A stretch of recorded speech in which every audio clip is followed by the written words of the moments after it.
Now time for the nation's sharpest opinion. Viewers, Mark Zuckerberg of Meta, earlier Facebook, has now confessed that he, along with other big tech companies, are partners with the American deep state. By deep state, I mean CIA, FBI, State Department and other secret assets of the American government known only to the White House. So Mark Zuckerberg has admitted effectively that over the years, these big tech companies have worked with them to advance the interests of the American deep state. This has now been published everywhere. The recent events in Bangladesh rode on the back of the involvement of the same American deep tech companies who the CIA, FBI and the American secret agencies work with. Mohammed Yunus, who has been flown in by the Americans, I think, to lead Bangladesh, has, as per several emails, of which I have copies with me today, put out by WikiLeaks, he has been over the years in very, very close correspondence with the Americans, particularly when Hillary Clinton was Secretary of State, with her specific personal teams when she was Secretary of State. The Americans have been helping Mohammed Yunus set up his Grameen Bank.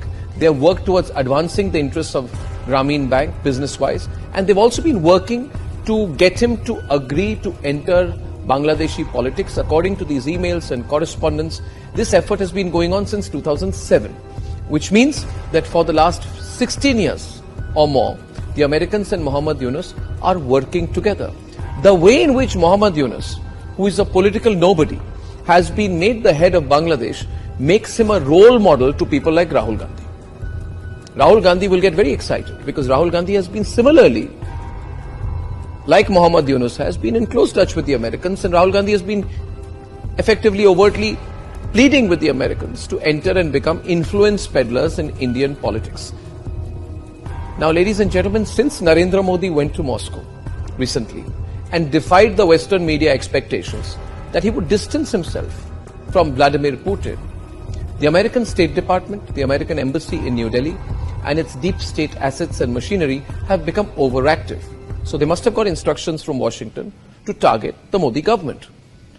So they've become so active, they are doing PR activity. One day they flew down to meet Asaduddin Owaisi on the 12th of August. Then they quickly went to go and meet Omar Abdullah and Farooq Abdullah on the 26th of August in Srinagar. Then they flew down to meet Chandrababu Naidu on the 31st of July. Then they met Congress Chief Minister Revant Reddy on the 2nd of August. You know, if you look at the way these American diplomats are behaving, it's almost like they're going to fight an election in India, or that they have been given the responsibility of forming an alternative political setup. It's embarrassing. What are you doing, American diplomats? Stop behaving like children. I know you got calls from Washington to meddle, but be classy about it. And in fact, don't do it, because we are tracking everything you do. The American embassy has also started, after these elections, they've started conducting workshops for Indian influencers on social media. They're calling it impact level work. So what they're trying to do, the American diplomats, they're trying to convince more Indian influencers to take a pro-America line, a pro-State Department line, a pro-American deep state line. The Americans think this way they will influence the influencers, and the influencers will do what they want them to do, and maybe in the course of it, through some usual American deep state techniques, they'll call it funding good journalism, or they'll call it funding impact journalism, or whatever like that. They'll keep giving bits of money to people they like. In fact, you should all do the research on which are the people, which are the organizations, which are those digital companies, influencers, who have been taking money from the Americans. Directly, it happens quite directly, $10,000, $20,000, $30,000. They give this money, and these Indians gratefully accept it. And that's how the deep state works.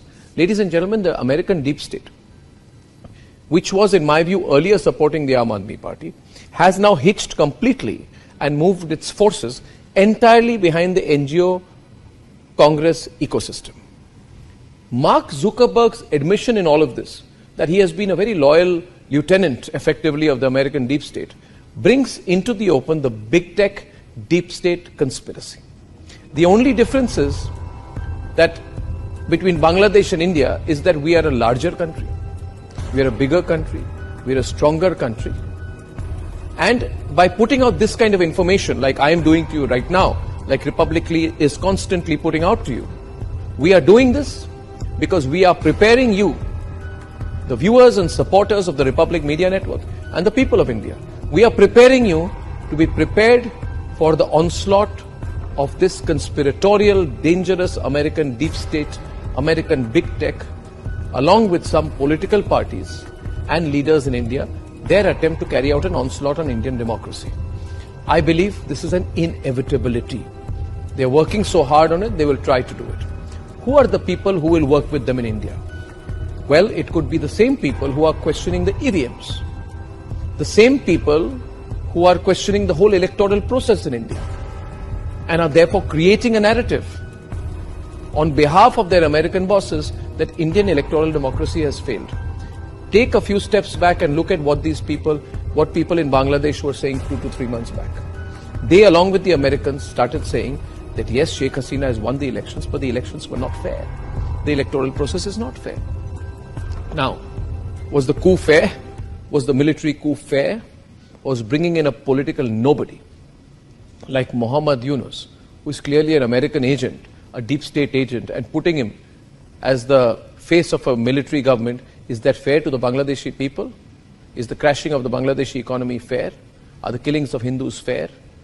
Ladies and gentlemen, the people in India, the Mir Jafars, feel that if the Americans could make Muhammad Yunus the leader of Bangladesh, then they too can use the Americans as a springboard to come to power in India.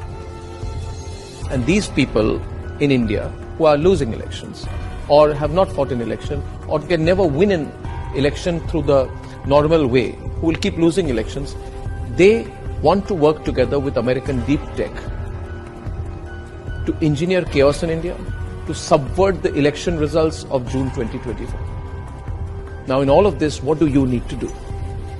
What you need to do is to let everyone know what this American deep state plan is against Bharat. To forward this video, to tell every Bharatiya that this American conspiracy against India's supreme national interest has to fail. And that we together, the people of Bharat, should teach the Americans the geopolitical lesson that they fully deserve. Serve them a defeat. Teach them a lesson that only Bharat can. So we have to come together.